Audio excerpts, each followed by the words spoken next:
వేల ఏళ్ల సాహితీ వైభవం, అఖండ చరిత్ర ఉన్న తెలుగు జాతి, దశాబ్దాల పాటు దేశ రాజకీయాల్లో సముచిత గౌరవం లేక ఢిల్లీ పెద్దల ముందు అవమానాల దుస్థితిని చూసి సహించలేక చలించిన యుగ పురుషుడు శ్రీ నందమూరి తారక రామారావు గారు తెలుగువారి ఆత్మగౌరవం అనే నినాదంతో 1982 మార్చి 29న మధ్యాహ్నం 2:30 గంటలకు తెలుగుదేశం పార్టీని స్థాపించి ఒక నవ శకానికి నాంది పలికినటువంటి మహానుభావుడు అని చెప్పి ఈ సందర్భంగా తెలియజేస్తా ఉన్నాను.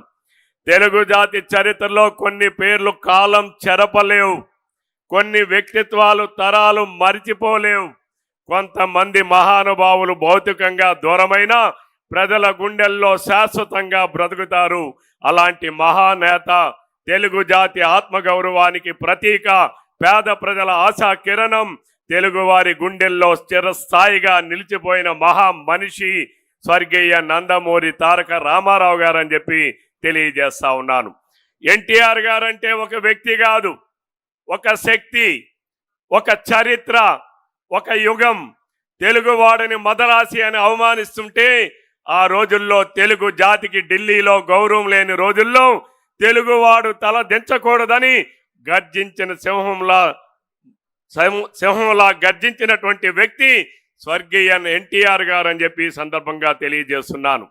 ఆయన రాజకీయాల్లోకి వచ్చింది పదవుల కోసం కాదు, తెలుగు ప్రజల ఆత్మ గౌరవం కోసం, తెలుగు జాతి స్వాభిమానం కోసం.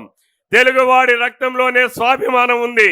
ఆ స్వాభిమానం పేరే తెలుగుదేశం అని చెప్పి సందర్భంగా తెలియజేస్తున్నా.